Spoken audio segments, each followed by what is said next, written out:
Assalamualaikum warahmatullahi wabarakatuh. Di kisah kali ini ada sebuah kisah yang berjudul Pamali. Kisah dari tulisannya Restu Wiraatmaja. Seperti apa kisahnya? Langsung saja kita simak berikut ini.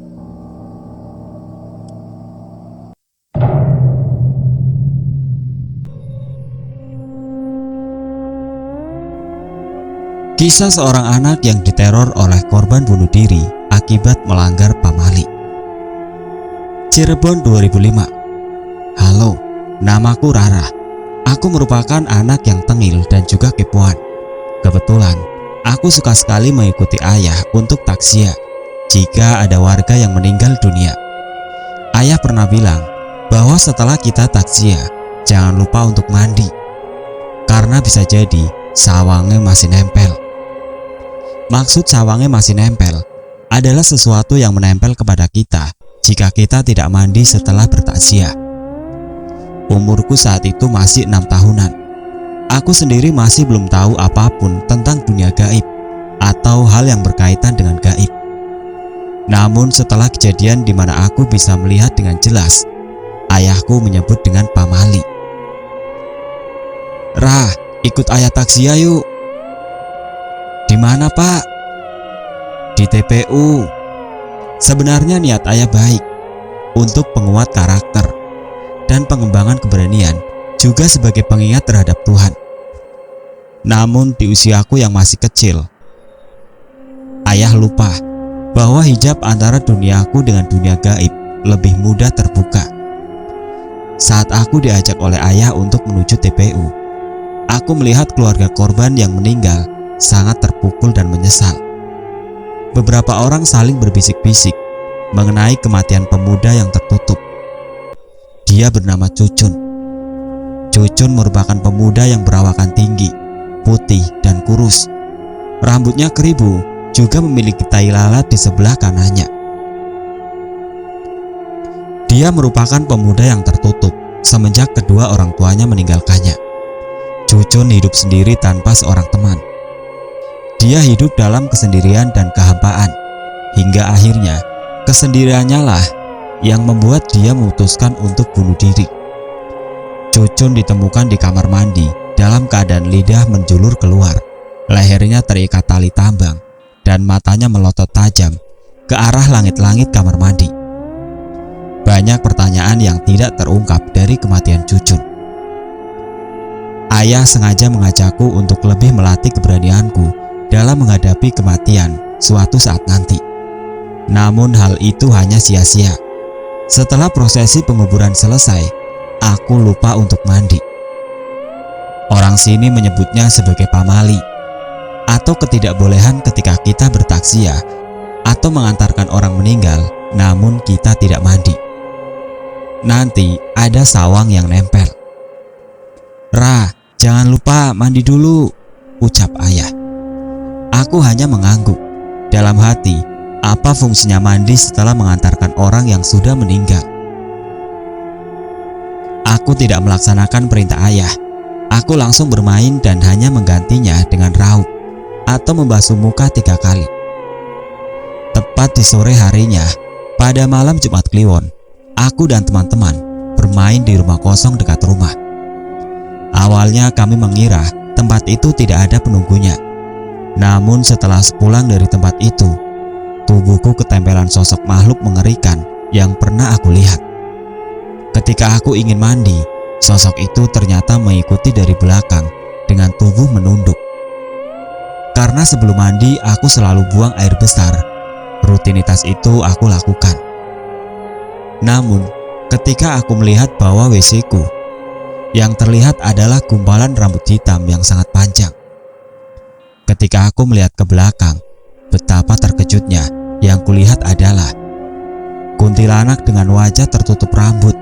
Yang terlihat hanya mulutnya yang berbentuk jelek, sembari tangannya ingin menggapai tubuhku. Aku menghindari tangannya. Untung saja aku belum sempat mengeluarkan kotoranku.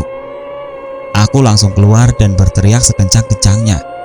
Namun teriakanku tersendat oleh sesuatu. Aku keluar tanpa menggunakan busana dan melihat dengan mata kepalaku sendiri, kuntilanak itu terbang mengejar ke arahku.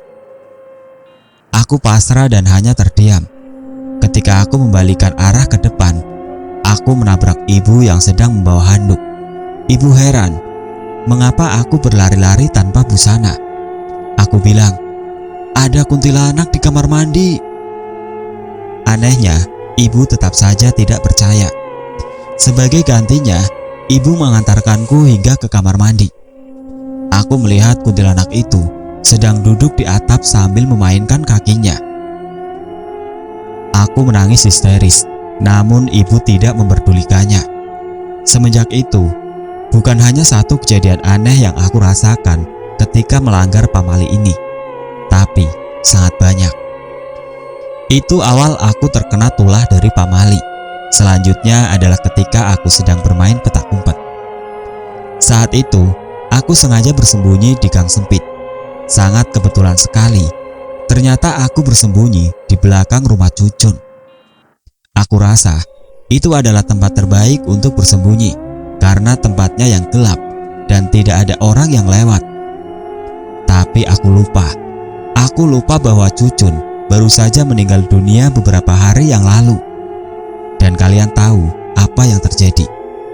Tiba-tiba saja ada seseorang yang terjatuh dari atas rumah, namun seperti tersangkut dan menimbulkan bunyi. Bruk, tidak jatuh di tanah, tidak mengenaiku, namun suara itu tepat di belakangku. Aku penasaran karena aku merasa merinding hebat. Apa hanya kebetulan aku bersembunyi di belakang rumah Cucun, lalu hawa seramnya tepat mengenaiku? Ketika aku melihat ke belakang, betapa terkejutnya aku. Sosok Cucun dengan leher masih terikat tali tambang dan matanya melotot tajam, sambil menjulurkan lidah ingin menangkapku.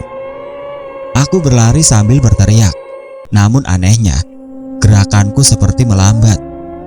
Sedangkan sosok Cucun, dia sangat cepat berlari ke arahku. Aku menangis menjadi-jadi karena dia berlari layaknya zombie atau mayat hidup. Aku berlari menuju belakang pohon mangga. Di situ ada rumah kosong. Aku bersembunyi di balik pohon itu. Tapi aku baru sadar, rumah kosong itu sangat gelap dan hampir aku tidak bisa melihat kanan kiri sekitar. Keadaan menjadi aman hingga akhirnya aku berkeinginan melangkahkan kaki keluar dari tempat itu. Tapi ketika aku baru melangkahkan satu kaki, aku mendengar suara hembusan nafas dari belakang. Aku kira itu suara angin. Aku kira itu suara dedaunan yang terjatuh atau suara hewan malam. Tetapi ketika aku menoleh ke belakang, yang kulihat adalah sosok Cucun dengan lidah menjulur dan matanya yang melotot tajam. Kedua tangannya ingin menangkapku. Aku segera berlari sambil menangis. Aku tak sanggup lagi melihat mereka semua. Sampai akhirnya aku terjatuh. Aku menangis di tengah jalan. Aku memeluk kedua kakiku sambil menundukkan kepala ke bawah. Seseorang memanggilku.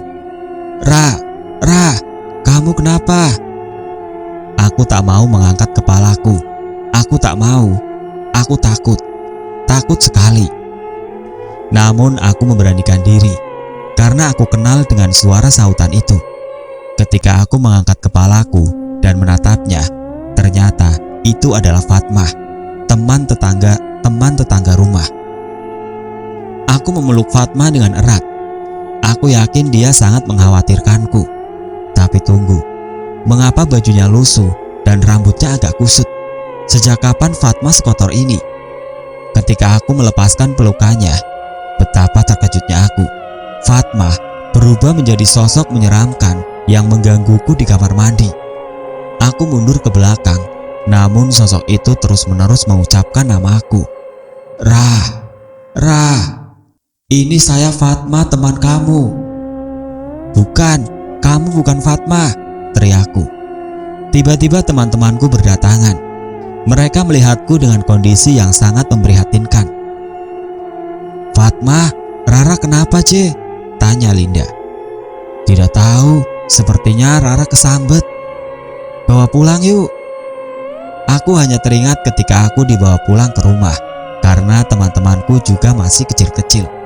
Dia hanya merangkulku sembari berkata, "Rah, pulang, jangan kelamaan di sana." Puncaknya, ketika aku dibawa pulang ke rumah, aku langsung direbahkan di kasur. Bapak langsung memanggil Pak Ustadz. Kata Pak Ustadz, tubuhku ditempeli dua sosok makhluk sekaligus.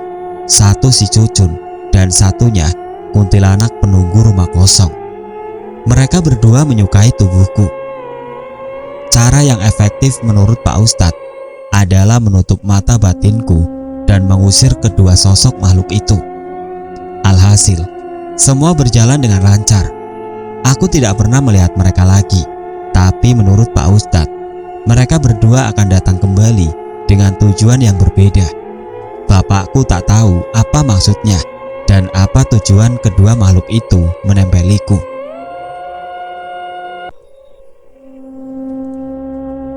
Sampai di sini dulu untuk cerita kali ini. Dan cerita ini masih berlanjut ke pamali part yang kedua. Agar tidak ketinggalan, jangan lupa untuk subscribe channel ini dan nyalakan lonceng notifikasinya. Akhir kata, wassalamualaikum warahmatullahi wabarakatuh.